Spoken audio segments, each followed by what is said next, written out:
Hello बच्चों, आप सभी को परमित एजुकेशन में स्वागत है। आज हम इस वीडियो में ऑप्शनल हिंदी का आंसर की डिस्कशन करने जा रहे हैं। तो वीडियो को स्किप किए बिना शुरू से अंत तक देखते रहिएगा। कितना सही हुआ है और कितना रॉन्ग हुआ है, तुम लोगों की फरमाइश थी तो इसीलिए ये मैं अभी डिस्कशन करने जा रही हूँ। और ये खुशी की बात है कि जितना भी सिलेक्शन दिया गया था उसमें से बहुत सारा क्वेश्चन आया था। जो लोग वीडियो देखे होंगे उन लोगों के एग्ज़ाम अच्छा रहा होगा। चलो स्टार्ट करें। प्रथम प्रश्न है, सही विकल्प चुनकर निम्नलिखित प्रश्नों के उत्तर दीजिए। फर्स्ट प्रश्न है, कर्ण भीष्म से क्या मांगने आया था? उसका सही आंसर हो जाएगा सम्मान। नेक्स्ट प्रश्न है, राधेय कौन है? राधेय कौन था? सही आंसर हो जाएगा कर्ण। कर्ण को राधेय कहते थे। नेक्स्ट प्रश्न है, अर्जुन किसे ढाल बनाकर भीष्म का काल बन गया? उसका सही आंसर हो जाएगा श्रीखंडी को। अर्जुन जानता था कि भीष्म कभी लड़की लोगों के ऊपर वार नहीं करते, इसीलिए वो श्रीखंडी को ढाल बनाया था। नेक्स्ट प्रश्न है, रश्मिरथी में कुल कितने सर्ग है? इसका सही आंसर हो जाएगा कुल 7 सर्ग है। प्रश्न है, कर्ण ने धनुर्विद्या की शिक्षा किससे प्राप्त की थी? उसका सही आंसर हो जाएगा परशुराम से। नेक्स्ट प्रश्न है, कौन महाभारत का सबसे यशस्वी पात्र थे? इसका सही आंसर हो जाएगा कृष्ण। अगर यशस्वी योद्धा बोलता तो वो कर्ण होता, यहाँ यशस्वी पात्र बोला गया इसलिए कृष्ण हो जाएगा। नेक्स्ट प्रश्न है, बनाम लाल कर्जन निबंध के लेखक कौन है?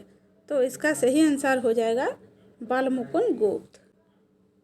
नेक्स्ट प्रश्न है, बनाम लाल कर्जन निबंध के अनुसार सराय के कौन लोग बुलबुल पकड़ा करते थे?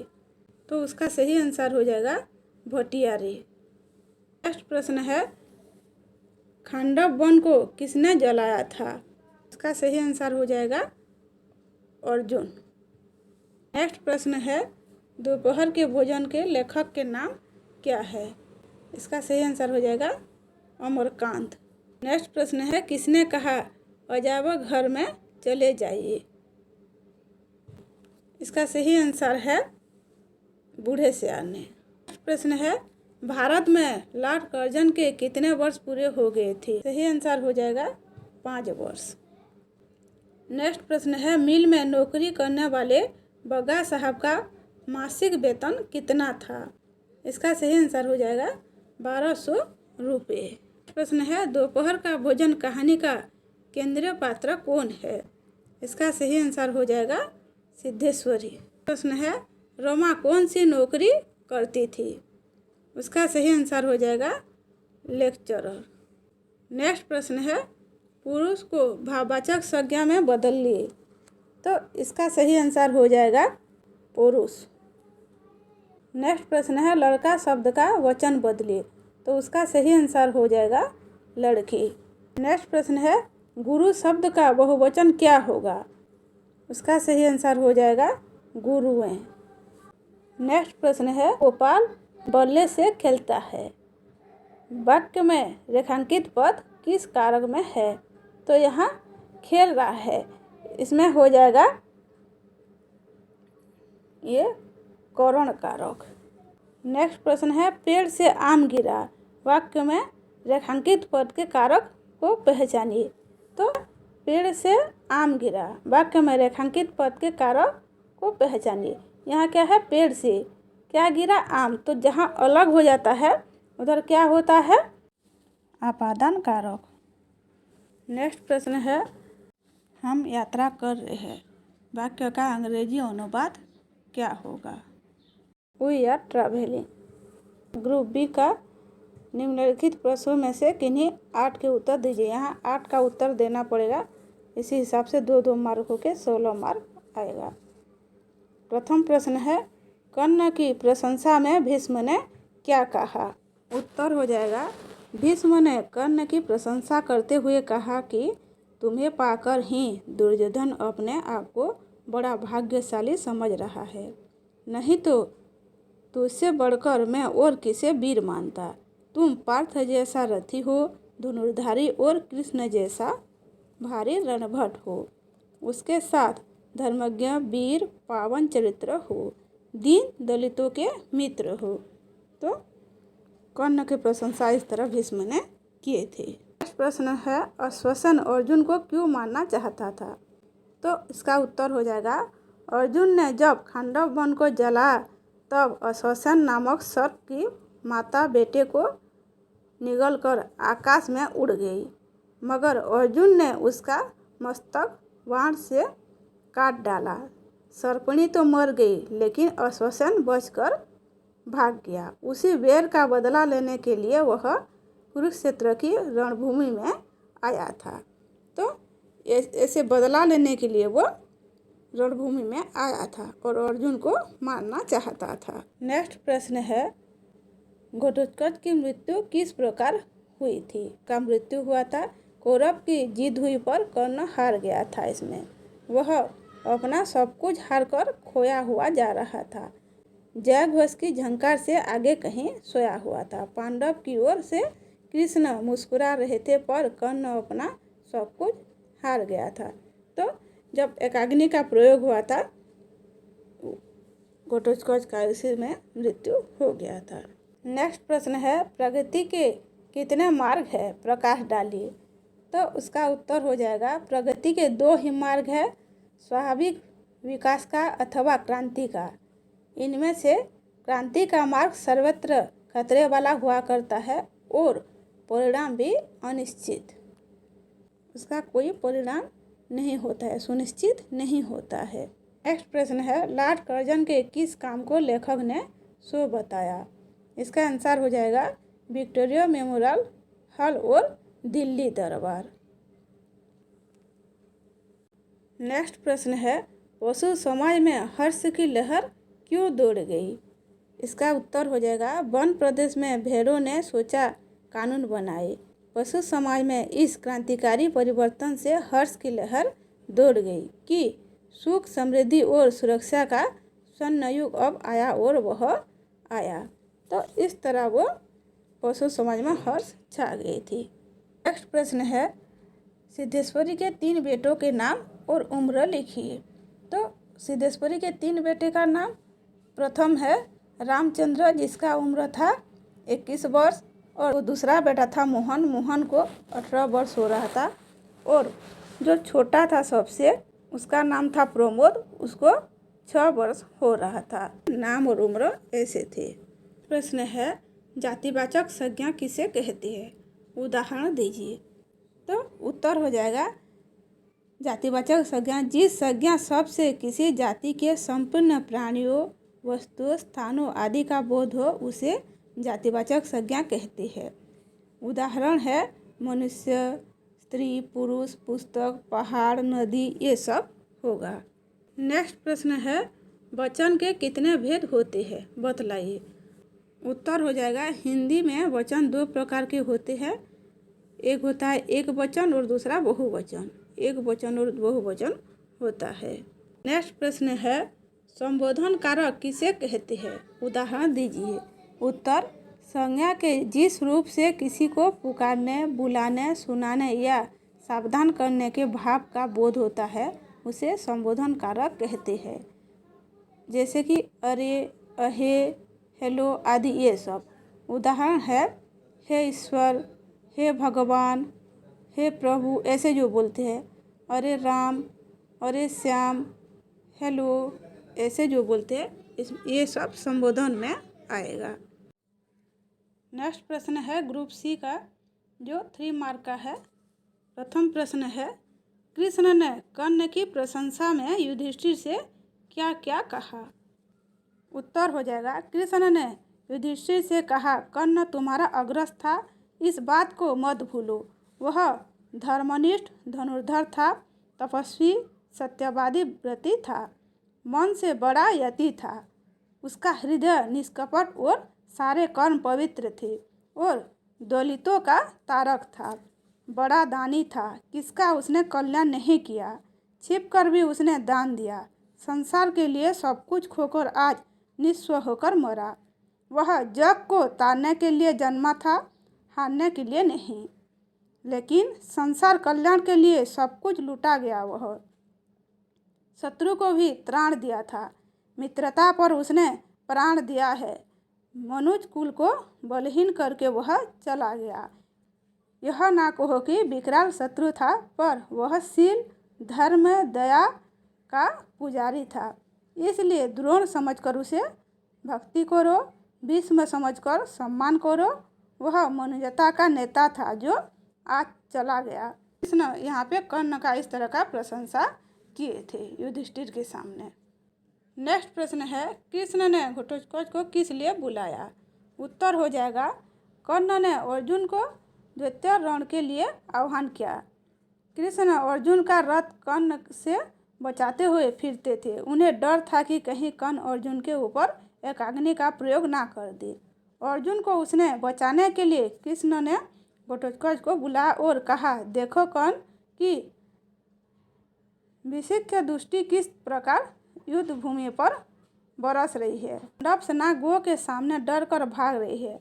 अगर कर्ण कुछ समय युद्ध भूमि पर रहेगा तो सब कुछ शेष हो जाएगा, और अगर हमारी सेना ऐसे ही मरती रहेगी तो कल प्रातः कौन पांडवों के साथ जाएगी। बेटा, यह बड़ी विपत्ति की घड़ी है। जैसे भी हो तुम कुछ कर और पांडव सेना का संहार कर ली। तो यहाँ कृष्ण ने जानबूझकर घटोत्कच को बुलाया था, जैसे कि अर्जुन बच पाएगा, इसीलिए। नेक्स्ट प्रश्न है, कर्ण ने कुंती को क्या वचन दिया था। तो कि वो अर्जुन को छोड़कर बाकी किसी भी भाई को नहीं मारेगा, ही उसको वचन दिया था। युद्ध भूमि में युधिष्ठिर को पाकर भी कर्ण जीवित छोड़ देता है, यह युधिष्ठिर समझ नहीं पाते। कर्ण के कुंती को वचन दिया था, जिसलिए उसका कृपाण युधिष्ठिर के गर्दन तक आकर लौट गया। खड्ग से ग्रस छीनकर उसने एक माँ के आंचल में डाल दिया। जब वह रण में खड़ा था, माँ की चेतनामयी प्रतिमा उसके मन में घूम रही थी। इसी बात का ध्यान करते हुए उसने नकुल, सहदेव, भीम को भी छोड़ दिया। कर्ण कुंती को दिए बहु वचन पूरा कर रहा था। तो जो कर्ण ने जो वचन दिया था कुंती को, वो बहुत अच्छी तरह से वो पालन कर रहा था और अपना वचन का याद वो रखा था। प्रश्न है, कर्ण के रथ के पहिए धरती में क्यों घिस जाते हैं। उत्तर, शल्य रथ को भगवान के सामने ले जाता है। यही अभिशाप के कारण कर्ण के रथ के पहिए धरती में घिस जाते हैं और किसी भी प्रकार निकालने से निकलते ही नहीं। अभिशाप के कारण ही वो घिस जाते हैं।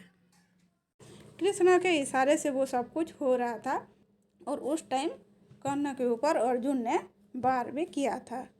नेक्स्ट प्रश्न है, शिव शंभु की मनोवांछा कैसी पूरी हुई। उत्तर, सपने में ही शिव शंभु की मनोवांछा पूर्ण हुई। सपनों में वह देख रहे हैं आज उसे बुलबुलों की कमी नहीं है। खेलने का मैदान बुलबुलिस्तान बन रहा है। आज वह बुलबुलों का महाराजा बना हुआ था। उसने देखा कि सामने एक सुंदर बाग है, वहीं से सब बुलबुलें उड़कर आती है। बालक कूदता हुआ दौड़कर उसमें पहुंचा। सोने के पेड़ पत्ते, उन पर सोने की महल है, उस पर सैकड़ों सुनहरी कलश है, उस पर भी बुलबुलें बैठी है। बालक को 3 साथियों सहित महल पर चढ़ गया। उस समय वह एक सोने का बगीचा, सोने के महल और बुलबुलों सहित एक बार उड़ा। सब कुछ आनंद से उड़ता था। बालक शिव शंभु भी दूसरे बालकों सहित उड़ रहा था और खुश हो रहा था।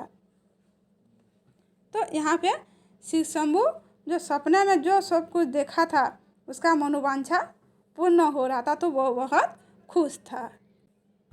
नेक्स्ट प्रश्न है, भारतीय साहित्य की एकता में लेखक ने किन बातों का संकेत किया है। उत्तर हो जाएगा, भारतीय साहित्य की एकता में लेखक कह रहे हैं कि साहित्य के विविध रूपों में से किसी भाषा, किसी रूप की विशिष्टता भी मिलती है। परंतु इस विभिन्नता के भीतर एक मूलभूत एकता है, जैसे हम भारतीय साहित्य की एकता कहते हैं। नेक्स्ट प्रश्न है, हर भेड़िए के पास 2-4 सियार रहकर क्या करते थे? उत्तर हो जाएगा, भेड़िए के आसपास 2-4 सियार रहते ही हैं। जब भेड़िया अपना शिकार खा लेता है तब ये सियार हड्डियों में लगे मांस को कुतर कर खाते हैं और हड्डियां चूसते रहती है। ये भेड़िए के आसपास दुम हिलाते चलते हैं, उसकी सेवा करते हैं और मौके बेमौके हुआ चिल्लाकर उसकी जय बोलते हैं। तो भेड़ियों के पास इस तरह सियार रहते हैं। नेक्स्ट प्रश्न है, डोली के माली के यहाँ जाने की जिद करने पर मामा ने उसे क्या समझाया? उत्तर हो जाएगा, बच्ची ने जिद की, मुझे माली का बच्चा ला दो, हम उसे प्यार करेंगे। मामा ने उसे समझाया वह कितना गंदा बच्चा है, ऐसे गंदे बच्चों के साथ खेलने से छी छी वाले हो जाते हैं, इनके साथ खेलने से जुए पड़ जाते हैं, वे कितने गंदे और काले काले हैं, हमारी डोली तो ऐसी नहीं है। फिर आया से कहा, डोली को खेलने के लिए मैनेजर साहब के यहाँ ले जाया करो, वहाँ रमन और ज्योति के साथ खेलेगी, इसे शाम को कंपनी बाग ले जाना। यहाँ डोली को किस तरह से बच्चे को खेलने के लिए मना किया गया है और उसके मामा उसके बारे में क्या क्या सोच रहे हैं वो बच्चों के बारे में बताया गया है। प्रश्न है, कुंदन रमा पर क्यों नाराज हो जाया करता था? उत्तर होगा, कभी कुंदन फोन पर कह देता कि ठीक 7 बजे तैयार होकर रहना और आकर देखता कि वह तैयार हो रही है तो वह बिगड़ पड़ता, रमा तुम्हें टाइम की सेंस कब आएगी? कभी घर पर खाना होता और कोई कसर रह जाती तो रात में बड़ा संभल कर कहता, मैं यह नहीं कहता कि तुम खाना बनाओ, 3 नौकर तुम्हारे पास है, पर जरा सा देखभाल लिया करो। कभी वह अपनी बात बताता और रमा को खुशी नहीं होती तो वह बिगड़ पड़ता और कहता, क्या बात है, देखता हूँ तुम्हें क्यों दिलचस्पी नहीं है मेरे राइज में। तो रमा इस तरह का वो बात करती थी कुंदन के साथ। कुंदन जब थोड़ा थोड़ा नाराज होकर ये सब कहता था तो ये सब बात कहती थी। नेक्स्ट प्रश्न है, रामचंद्र की दशा कैसी थी? तो रामचंद्र की दशा कैसी थी? उत्तर, रामचंद्र घर का बड़ा बेटा था, उसकी उम्र लगभग 21 वर्ष की थी, लंबा दुबला पतला गोरा रंग की बड़ी बड़ी आँखें तथा होठों पर झुर्रियाँ। एक स्थानीय दैनिक समाचार पत्र के दफ्तर में प्रूफरीडर का काम सीखता था। परिवार के हर सदस्य के प्रति लगाव था। खाना खाते समय वह हर किसी के बारे में पूछता है, जैसे बाबूजी खा चुके हैं, मोहन कहाँ है, प्रमोद रोया तो नहीं आई, पर वह स्वभाव से गंभीर था, समस्या को समझ जाता था। जब माँ ने ऑफिस के बारे में पूछा तो कहा ठीक हो जाएगा। घर की परिस्थिति को भी वह भली भांति समझता था। माँ के जबरदस्ती अधिक खिलाने का वह गुस्से से विरोध करता है कि आप लोग तो बीमार बनाकर ही छोड़ोगे, क्योंकि घर के हालात से वह भली भांति परिचित था। थोड़ा गरम मिजाज का था, इसलिए सिद्धेश्वरी भी उसे डर डर के बात करती थी। तो यहाँ जो रामचंद्र का जो स्वभाव और दशा उसके बारे में बताने के लिए कहा गया है, तो उसी हिसाब से ही उसको सिद्धेश्वरी जो वो थोड़ा गर्म स्वभाव के थे तो किसी भी बात पर वो चिढ़ जाते थे, इसीलिए सिद्धेश्वरी भी उनको थोड़ा डर डर के बात क्या करती थी। नेक्स्ट प्रश्न है ग्रुप डी का जो 5-5 अंक रहेगा इसी में। प्रथम प्रश्न है, भीष्म और कर्ण के बीच हुए संवाद को अपने शब्दों में लिखिए। उत्तर, भीष्म जब सरसज्जा में थे तब कर्ण युद्ध भूमि में उतरने के लिए प्रस्तुत हो गया। भीष्म उसे देखकर खुश हो गए और उसकी प्रशंसा करने लगे कि मैं तुझे मन ही मन बड़ा नीर समझता रहा। मैं केवल तुम्हारा विरोध इसलिए करता था क्योंकि तुम्हारा ही बल पाकर दुर्योधन हटी हो जा रहा था। पर बेटा देखो, यह समर कितना भयंकर हो रहा है, इसे तुम रोक लो, नहीं तो इस प्रकार रक्त की नदी बहती जाएगी। पर कर्ण ने कहा, यह तो नहीं हो पाएगा, क्योंकि युद्ध शुरू हो गया है। मतलब अब यह रुकने वाली नहीं है। मुझे भी युद्ध भूमि में अपना कर्तव्य दिखाना है।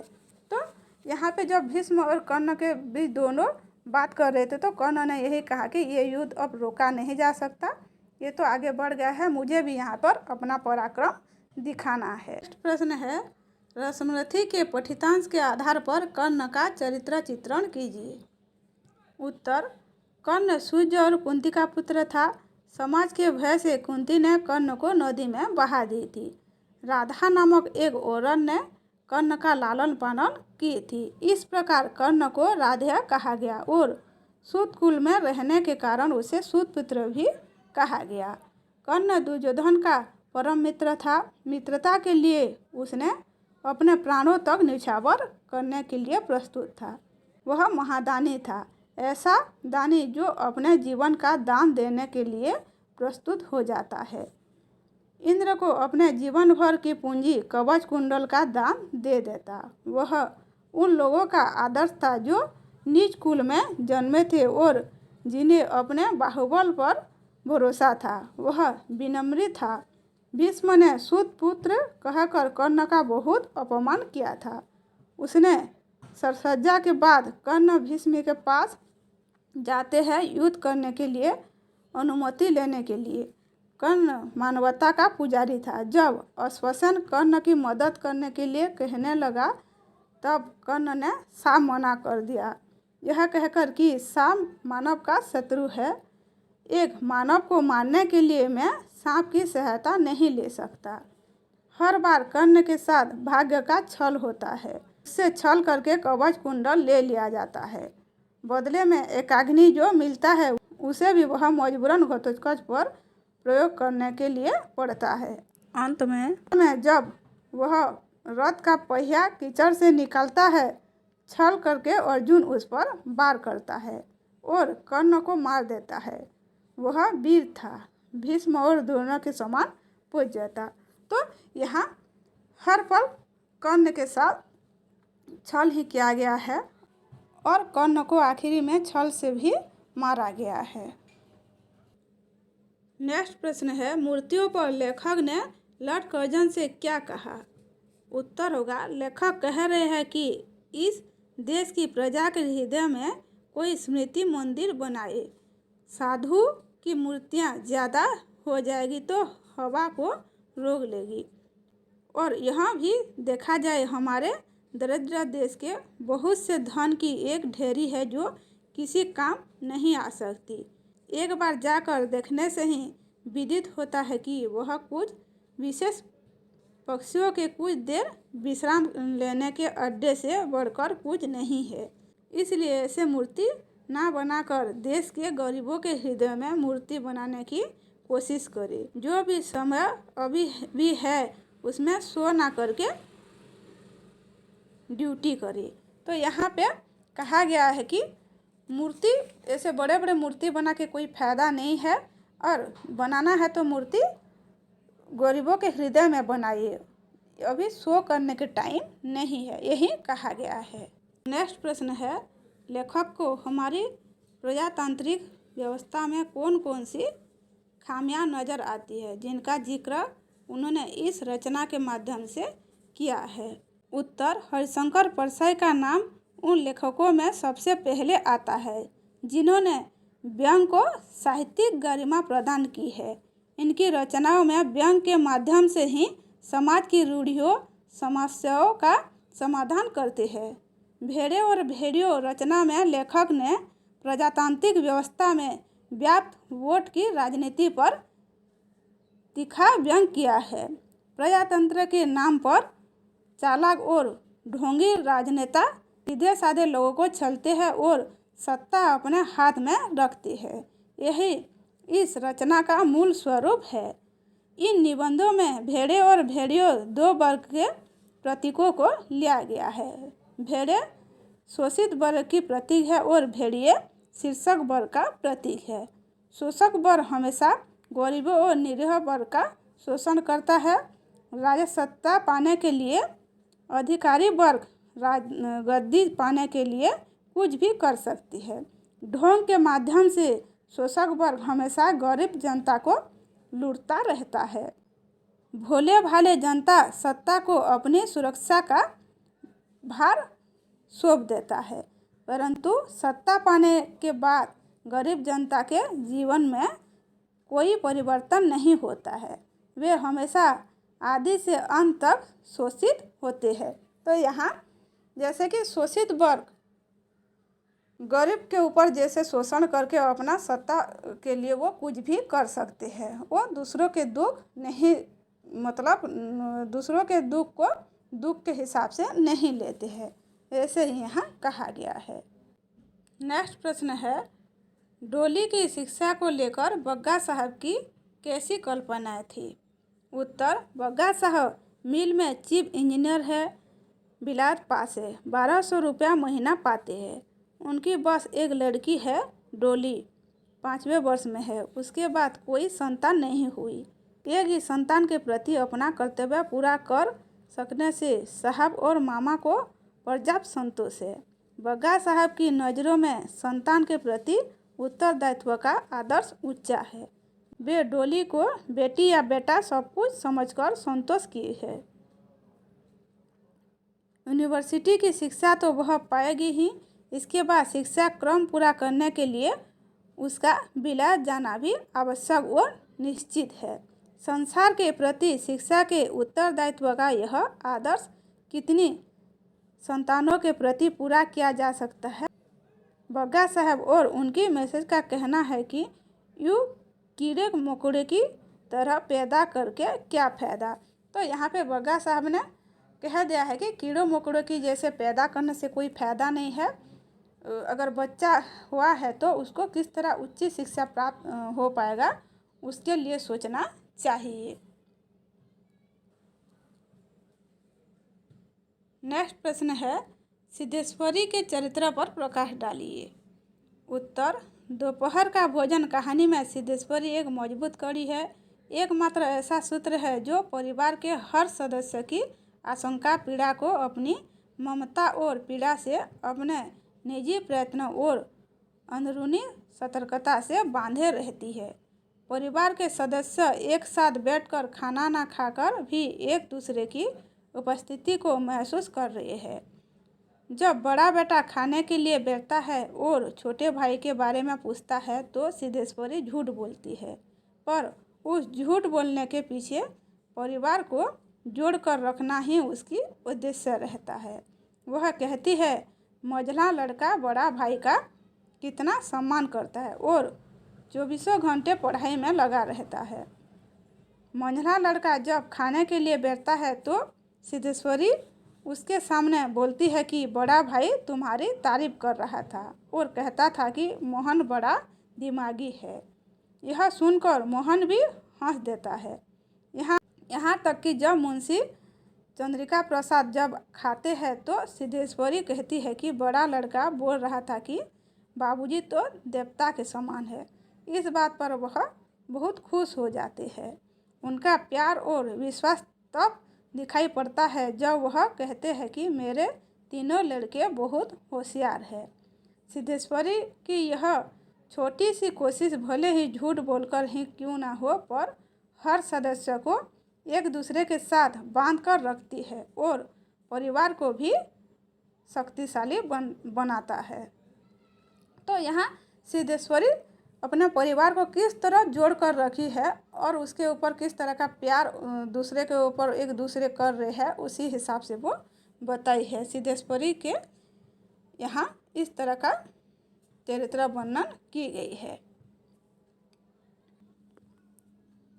नेक्स्ट प्रश्न है, संज्ञा को परिभाषित करते हुए उसके भेदों पर चर्चा कीजिए। संज्ञा का परिभाषा होगा किसी भी वस्तु, व्यक्ति, स्थान अथवा भावों के नाम का जो बोध कराता है उसको संज्ञा कहा जाता है। और संज्ञा का 5 भेद होता है। वो क्या क्या है? व्यक्तिवाचक, जातिवाचक संज्ञा, भाववाचक, द्रव्यवाचक और समूहवाचक।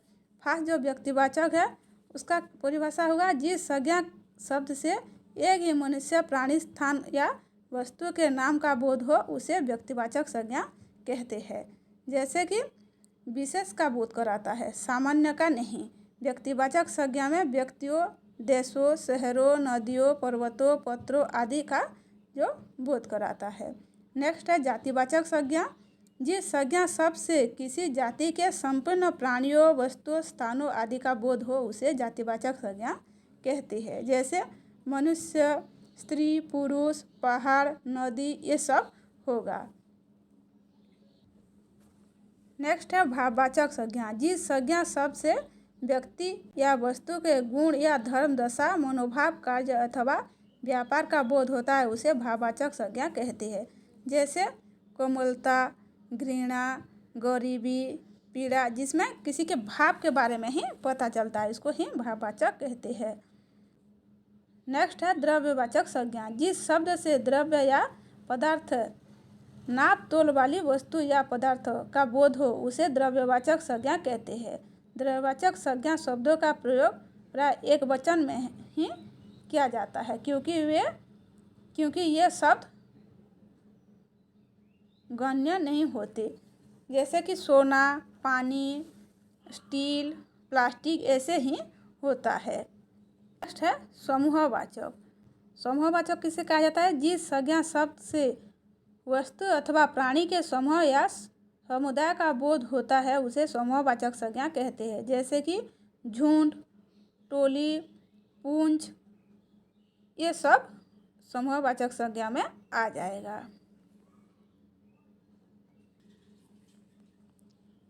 और जो आखिरी प्रश्न है, कारक क्या है, उदाहरण देते हुए उसके भेदों को बतलाइए। उत्तर, संज्ञा या सर्वनाम के जिस रूप से उसका क्रिया अथवा दूसरे शब्दों, पदों के साथ संबंध सूचित होता है उसे कारक कहा जाता है। हिंदी में कारक 8 प्रकार के होते हैं और कारकों के बोध के लिए जो चिन्ह लगाए जाते हैं उन्हें व्याकरण में विभक्ति कहते हैं। तो कारक का 8 भेद होता है, जैसे कि कर्ता, कर्म, करण, संप्रदान, अपादान, संबंध, अधिकरण, संबोधन। तो फर्स्ट है कर्ता कारक। कर्ता कारक का काम क्या है और कर्ता कारक किससे कहते हैं? कर्ता कारक संज्ञा या सर्वनाम के जिस रूप से क्रिया करने वालों का बोध हो उसे कर्ता कारक कहते हैं। कर्ता कारक का प्रयोग 2 प्रकार से होता है, विभक्ति रहित, न विभक्ति रहित तथा विभक्ति सहित, न विभक्ति सहित। जैसे बच्चे मैदान में खेल रहे हैं, अध्यापक ने कहानी सुनाई, ऐसे होगा कर्ता कारक में।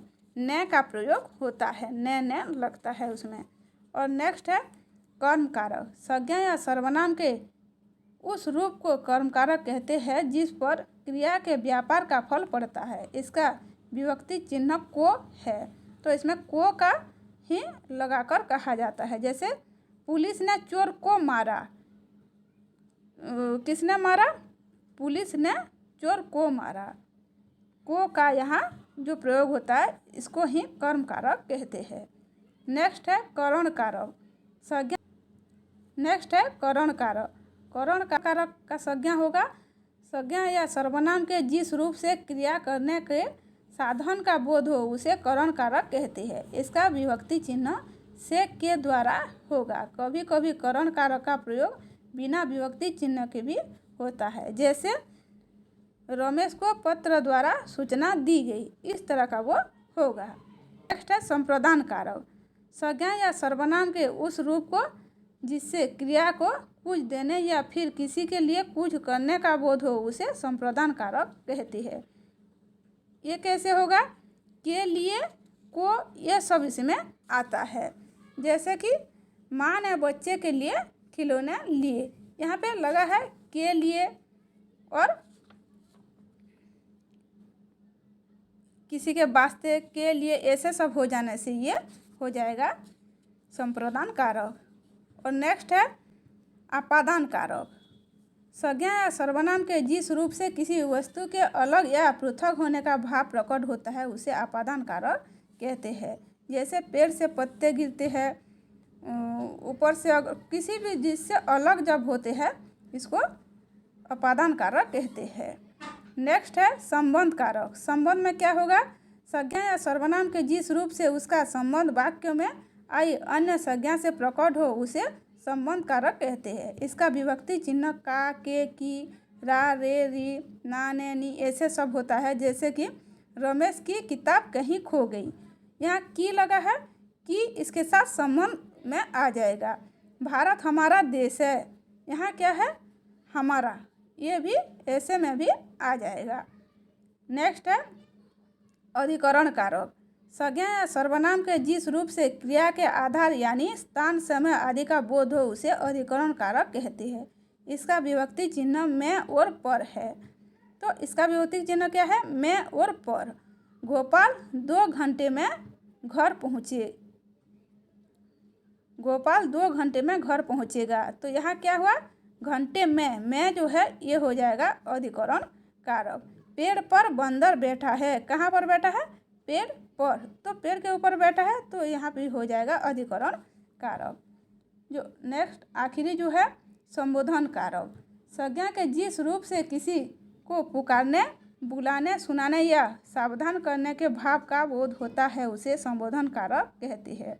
जैसे कि अरे, हेलो आदि ये सब जो कहते हैं, जैसे अरे श्याम, अरे राम, हेलो कहाँ जा रहे हो, हेलो क्या कर रहे हो, ये सब जो बोलते हैं ये हो जाएगा संबोधन कारक।